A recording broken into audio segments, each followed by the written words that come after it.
I was gonna rip his heart out. I'm the best ever. I'm the most brutal and vicious and most ruthless champion there's ever been. There's no one can stop me. Lennox is a conqueror. No, I'm Alexander. He's no Alexander. I'm the best ever. There's never been anybody as ruthless. I'm Sonny Liston. I'm Jack Dempsey. There's no one like me. I'm from Nairclaw. There's no one that can match me.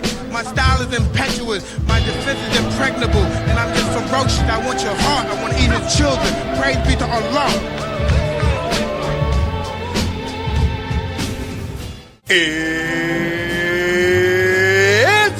time! You're listening to the Cage Nation TV Prizefight Podcast. Coming to you from the Coastal Cameron Studios in Wilmington, North Carolina. Are you ready? Here's your host, the big fella, Albert Cameron. Let's get it on!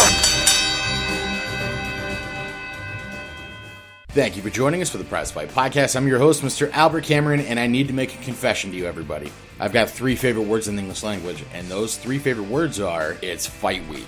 This weekend in Raleigh, North Carolina, it's going down Saturday, January 28th at the North Carolina State Fairgrounds at 1025 Blue Ridge Boulevard in Raleigh, North Carolina. Tickets on sale right now, and you can get them at www.nextlevelfightclub.com.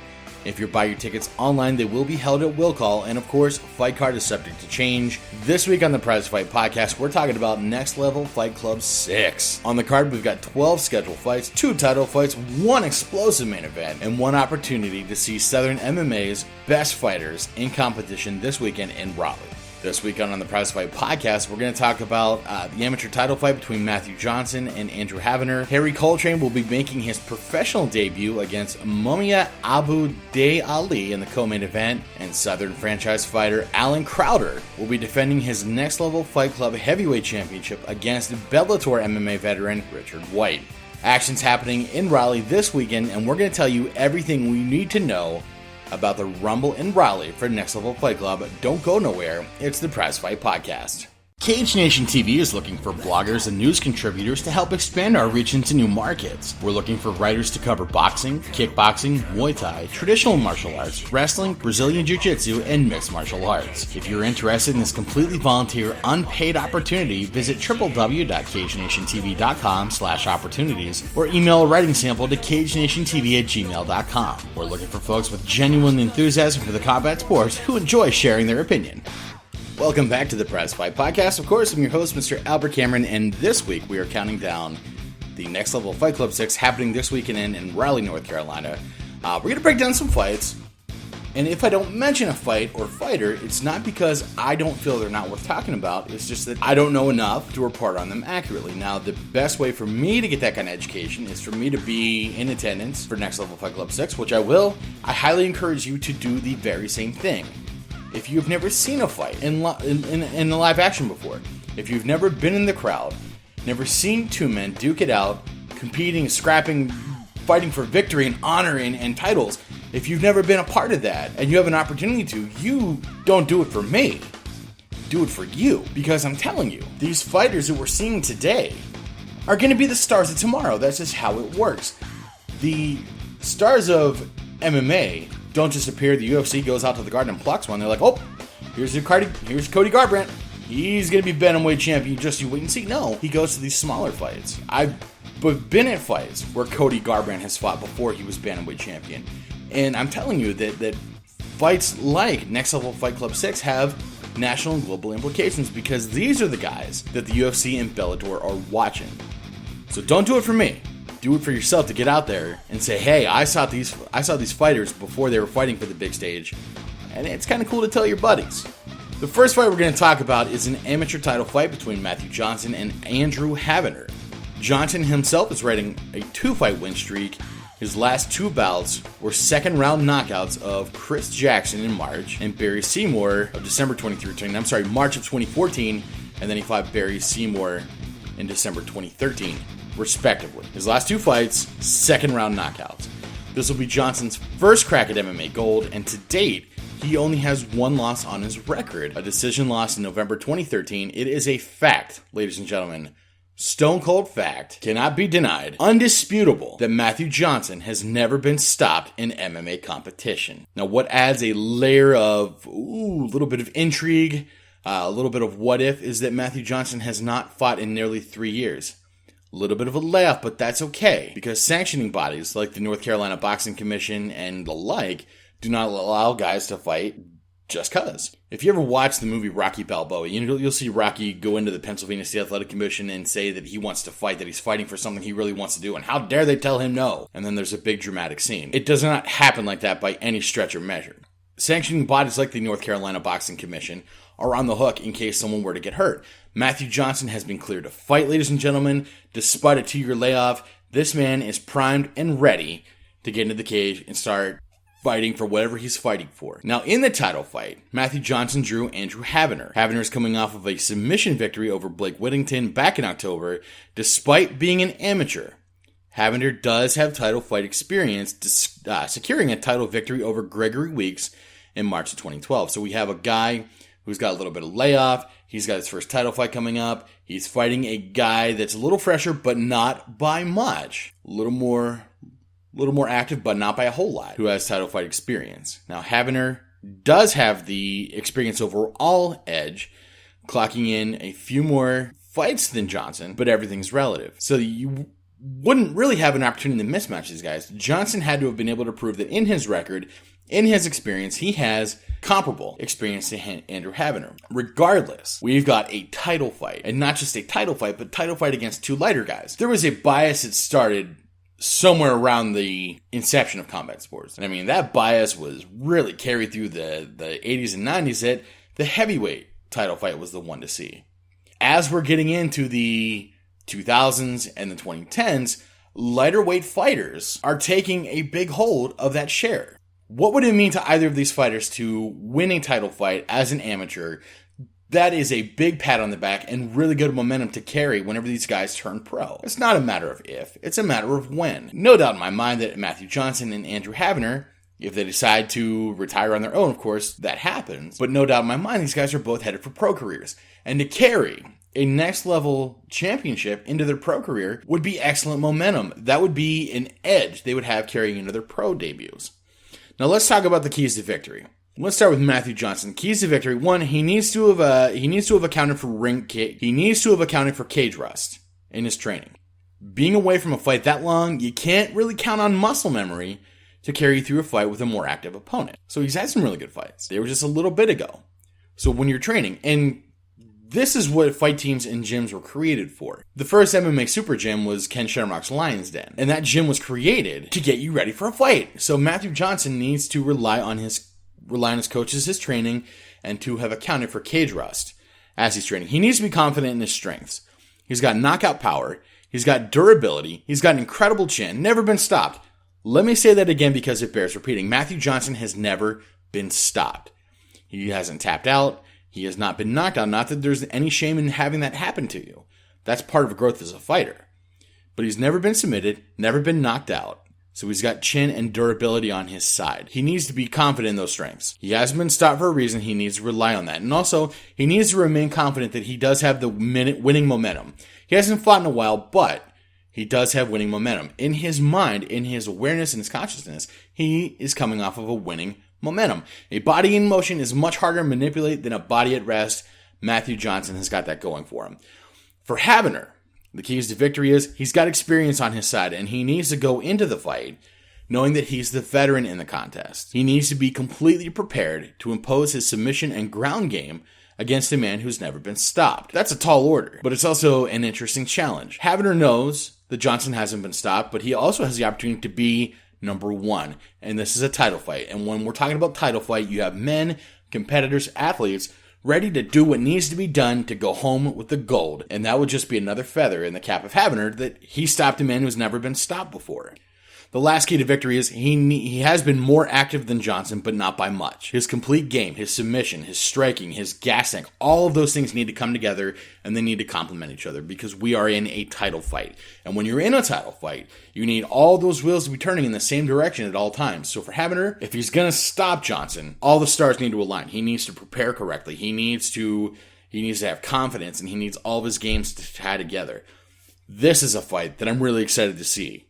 It's going to be my first fight in Raleigh, my first title fight in Raleigh if the card goes according to plan, and I'm super, super stoked and so should you.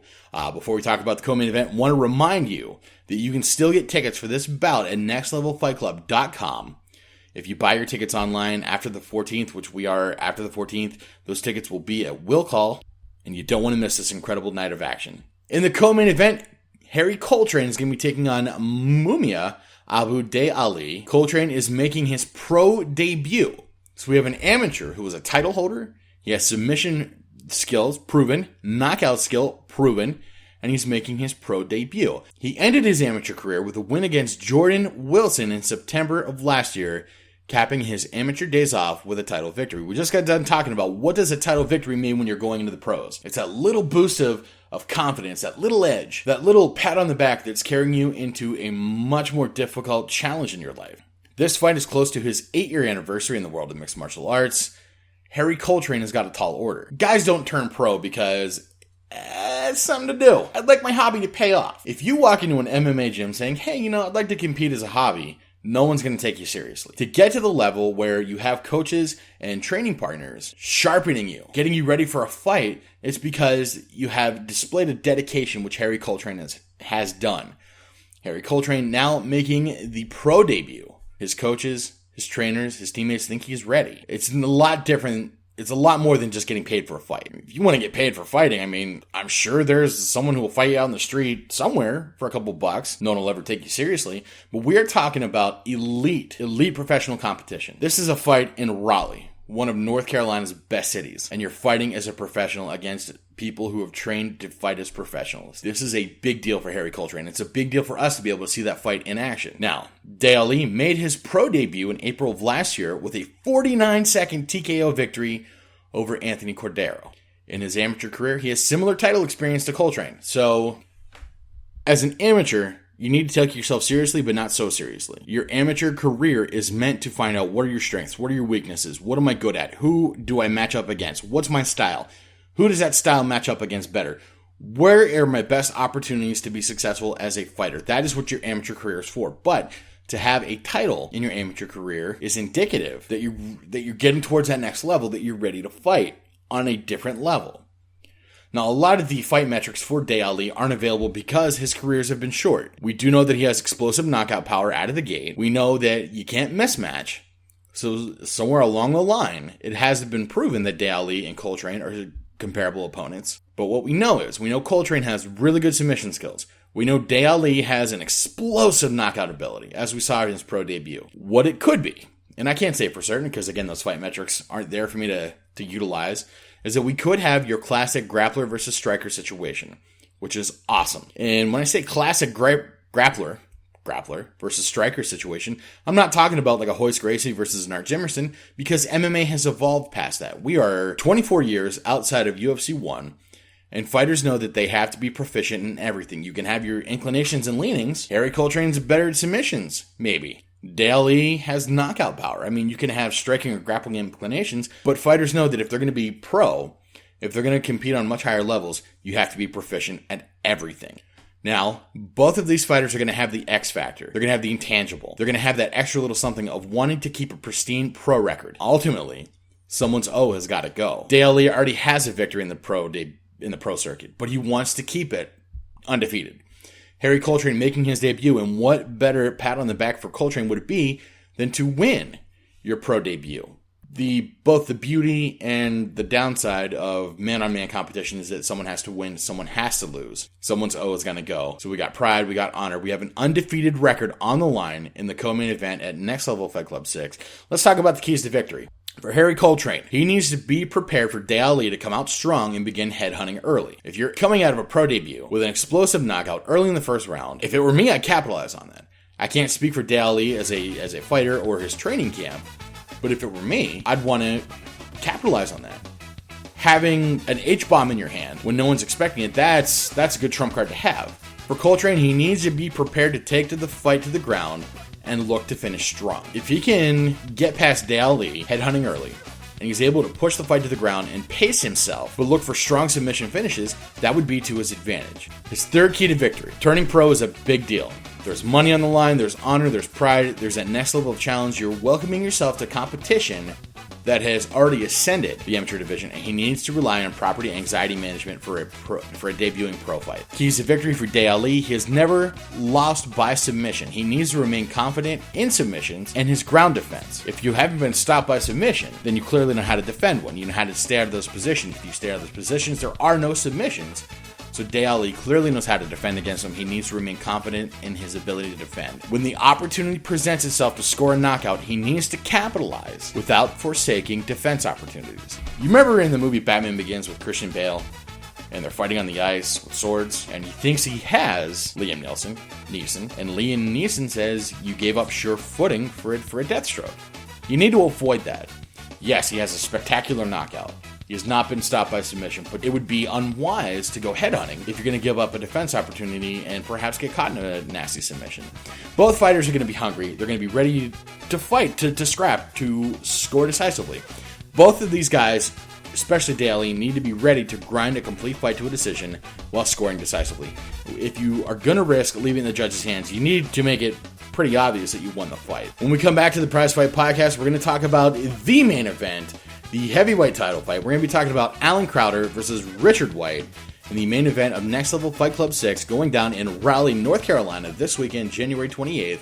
Don't go nowhere, it's the Prizefight Podcast. Cage Nation TV would like to take a second and formally thank all of the businesses that have taken the time to sponsor a mixed martial artist or a boxer as they have trained to attain greatness. In the world of business, it can be looked at as an advertising expense to get your name out there. But did you know that your sponsorship dollars is actually keeping the American dream alive? Your help and support is actually changing the lives of aspiring athletes. Working hard and reaching for the brass ring is truly the great American story. We encourage all of our listeners and followers to support businesses that sponsor your favorite fighters, and thank you to those businesses for your continued support and encouragement. So this weekend in Raleigh, North Carolina at Next Level Fight Club 6, the moment we've all been waiting to talk about, we're going to be looking forward to seeing whenever the card's just about over. Alan Crowder, defending Next Level Fight Club heavyweight champion, will be taking on challenger Richard Weitz.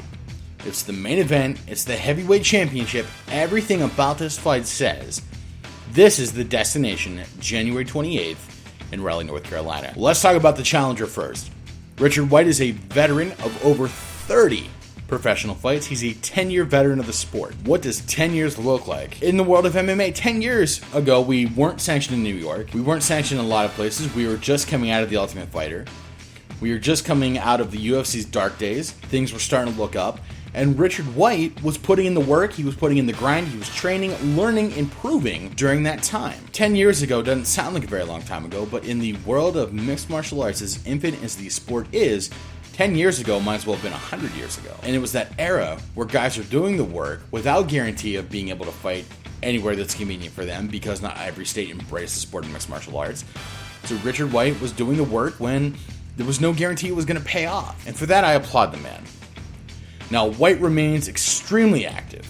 In the early part of his career, he was taking fights that were barely 30 days apart. That man's an absolute warrior. You fight on the 1st of December, 1st of January comes around, and you want to fight? Yeah, why not? Fighters fight. Now, he's a Bellator veteran who may very well use that televised fight experience to manage nerves being in a main event bout. This fight has incredible implications for Richard Weitz. It's a title fight against a very tough champion. You don't take a title fight against Alan Crowder knowing what he's done, where he's done it, and how he's done it, thinking you're going to walk all over the man. You know that it's going to be a very, very, very tough competition. So Richard Weitz fought in Bellator against Sean McCorkle. The fight didn't go the way he wanted, but you best believe the next opportunity he had to get a hold of Sean McCorkle, he took retribution out of McCorkle's hide. That's how winning is done. That's what makes a good contender. Richard Weitz isn't champion yet, but he has the makings of a man who could be a very good champion and will make for a very exciting fight. Now, with 30 fights under his belt, he's got title fight experience. His complete experience has made him a contender for this weekend in Raleigh, and I'll tell you exactly why. So you have title fight experience a couple times. You weren't able to capture the brass ring. You have 30 fights in total. You learn a lot from win and victory, so Richard Weitz has been through the School of Hard Knocks in the Advanced Student Program. I firmly believe, as I was analyzing this fight, I spent a lot of time looking at this fight in particular. I spent a lot of time on the fight card, but this fight in particular, I'm a very big fan of statistics, of patterns, of things that present themselves that may be indicative of one thing or another. I really think that Richard Weitz drew an incredibly tough opponent. He is not in for an easy fight. He's actually in for an incredibly difficult fight. Alan Crowder is a champion's champion, especially for Next Level Fight Club. He's what we call a franchise fighter. He's been there since the beginning. He has had some glorious moments for that promotion. So for Richard Weitz to come in and be a challenger, he has got an excruciatingly tough fight on his hands. But I think that everything that Richard Weitz has been through in the last 10 years, I think that all the fights he's had, I think that every one that he's had, of every loss, I think it is preparing him for glory in this fight. I don't think he's going to walk over Alan Crowder. If I had to identify an underdog, I think in a title fight, it's always wise to say that the underdog is the challenger. But everything he's been through, everything he's learned from a loss, everything he's learned from a victory, I think has prepared him to fight Alan Crowder. Now, a lot of Weitz wins are technically submissions. If you look back to the record book, they say submissions. Now, here's the cool part. They are submissions due to strikes. Richard Weitz will actually beat on a man until that man has lost his will to compete. Richard Weitz will beat on a man repeatedly until that man has said, I'm done. Enough of this. I do not want that man to hit me anymore. I am done, so I'm going to tap on the mat. You think about what a traditional submission is. Traditional submission is either hyperextending a joint, a knee bar, an ankle lock, an arm bar, hyperextending the elbow joint, the knee, or the hip. It could be a choke, either cutting off air or blood to the brain. Those are traditional submissions. You're going to exert pain on a human being until they're done. But Richard Weitz has got a lot of these guys to submit by just pounding on them. Okay, think about this. Blunt force trauma from a heavyweight in his hands. Richard Weitz has got the power behind his hands to be in an advantageous position and just keep hitting a man until he's done. Anytime I see that, that's incredible. Especially coming from a heavyweight that I just identified has had a lot of great experience, who all roads have pointed to this fight with Alan Crowder. He's got blunt force trauma behind his hands. Now, not all of his fights have been due to strikes. He also has a good submission game as well. He's been able to pull out rear naked chokes remarkably well for a heavyweight fighter. There's a lot of stigma in weight classes even today. We think of lighter fighters as fast but not having a whole lot of power behind them. We think of light heavyweights as being like heavyweights but a little more nimble. We think of heavyweights as being heavy-handed, swinging for the fences, maybe not a whole lot of cardio, maybe not as flexible as some of the lighter guys. That stigma aside, Richard Weitz has good submission skills for a heavyweight fighter. Now, we talked about everything he's been through, everything that the man has done, everything he's accomplished. He's had Bellator experience. He's been on television. He's been on bigger stages. He's had title fights. He's had experience, 30-fight veteran of the sport, training back in 2010. That man is a very dangerous opponent. He knows he needs to swing winning momentum in his way. Now we have a fighter who has blunt force trauma in his hands. We've identified that. He has to be hungry for victory. He knows that he needs to improve his record in a winning way. That makes a man willing to go hunting big time. We've got a fight with gold on the line. We got a fight with pride, of honor, of tradition. Being 10-year veteran in the sport definitely has tradition on his side. And we need to swing momentum in a winning way. That makes Richard Weitz an extremely dangerous competitor. If I were in active competition, would I want to fight Richard Weitz in a position he's at right now? Well, if I was worth the weight of my gloves, I'd fight anyone. From an analytical standpoint, that makes Richard Weitz incredibly dangerous. That's going to add some things to his X factor, his intangibles. That's going to make his training that much more intense. Now, Richard Weitz is not walking over his opponent. I've said that before. Alan Crowder is coming in as the defending heavyweight champion for Next Level Fight Club. Not only is he defending, but he's also undefeated in Next Level Fight Club. Undefeated as champion. Himself, Crowder is coming off of a 16-second knockout title victory over Keith Bell and Next Level Fight Club 5. Good Lord! We've been talking about all through this Prize Fight podcast about momentum, about what does a title fight mean, about having explosive hands. And clearly, Alan Crowder is taking all of that, and he's embodying it. He's got momentum in his way. He's got flash knockout power. He's the franchise fighter. His glory moments have been in the Next Level Fight Club. We have the golden boy by every stretch of the term. Whenever you're wearing a strap for a promotion like Next Level Fight Club, whenever you're knocking guys out in 16 seconds, that is huge. That is absolutely huge. That makes you the golden boy. You're wearing the gold for the promotion, okay? You're doing big things. You're going places. That's awesome. Crowder has proven knockout power. He has submission skill. We talked about how Richard Weitz was adept as a heavyweight at submissions. Well, guess what? So was Crowder. Okay, so no advantage for either fighter in that one.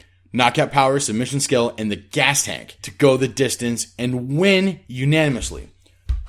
One of my favorite movies on planet Earth is Rocky. Okay, Rocky Balboa got beat on by Apollo Creed, and he had the gas tank to go the distance. And in fact, there was actually a composition by Bill Conti called Going the Distance. I'm sure you've heard it. It's one thing to go the distance. It's one thing to show up and go the distance. It's a completely different aspect of competition if you can go the distance and you can win unanimously. If you can be Apollo Creed in Rocky 1, if you can be Rocky Balboa in Rocky 2, Rocky Balboa in Rocky 3, it's one thing to be the underdog and go the distance, to say, hey, yo, Adrian, I did it. I didn't win, but I did it. It's a completely different thing to be on the winning side of that, to be supremely confident in your ability and your gas tank and your ability to get a man to break. That are great things to have in Crowder's toolbox. This bout with Richard Weitz will be his 10th title fight.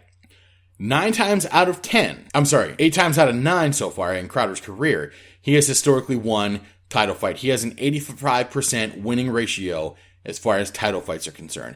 Alan Crowder has positioned himself as one of the most dominant MMA fighters in the regional South right now. He's taken names in Raleigh, in Wilmington, in Jacksonville, in the outlying areas. So let's do the math on what we have. We have a fighter in Richard Weitz who is supremely hungry, ready to turn the fight, ready to turn his winning streak into winning momentum. And then you have a guy who's all business about winning fights.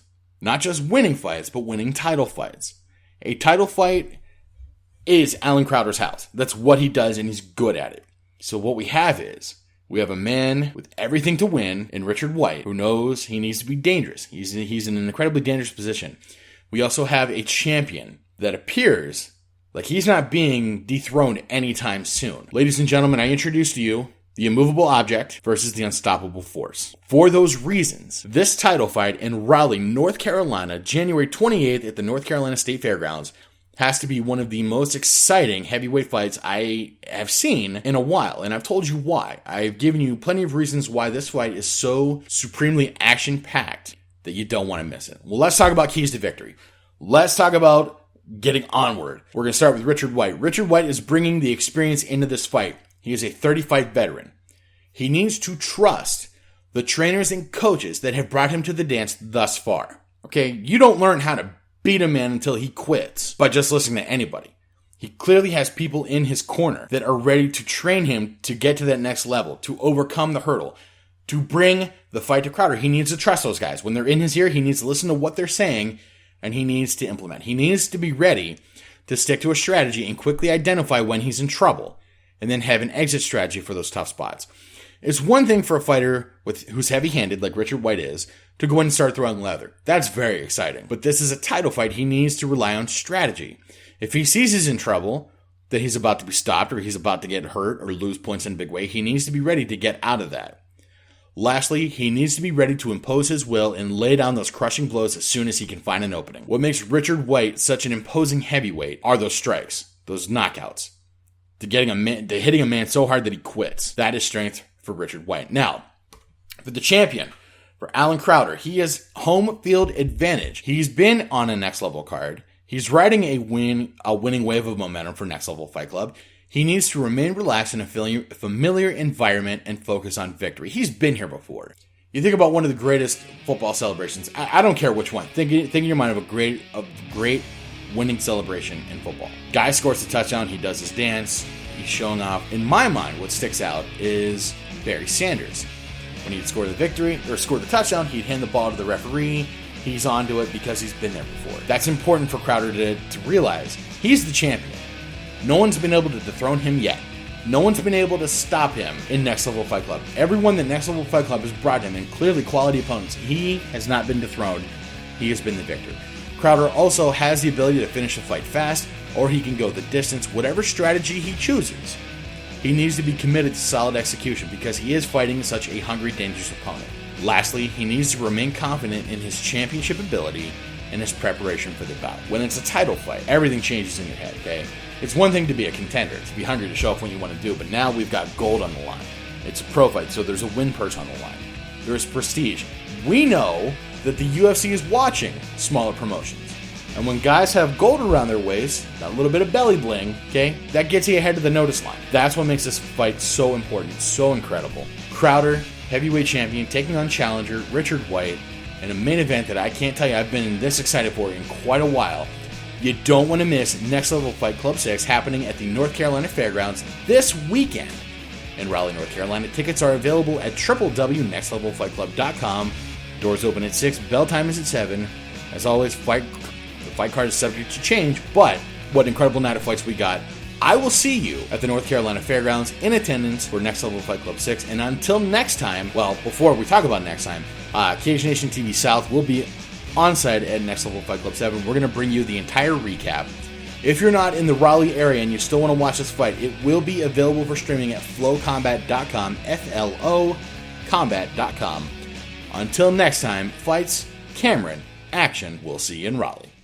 Thank you for tuning in to the Cage Nation Prize Fight Podcast. All rights reserved. 2016 to 2017 Planet Aries Sports. The Prize Fight Podcast is part of the Cage Nation Broadcast Network. For more information, visit www.cagenationtv.com.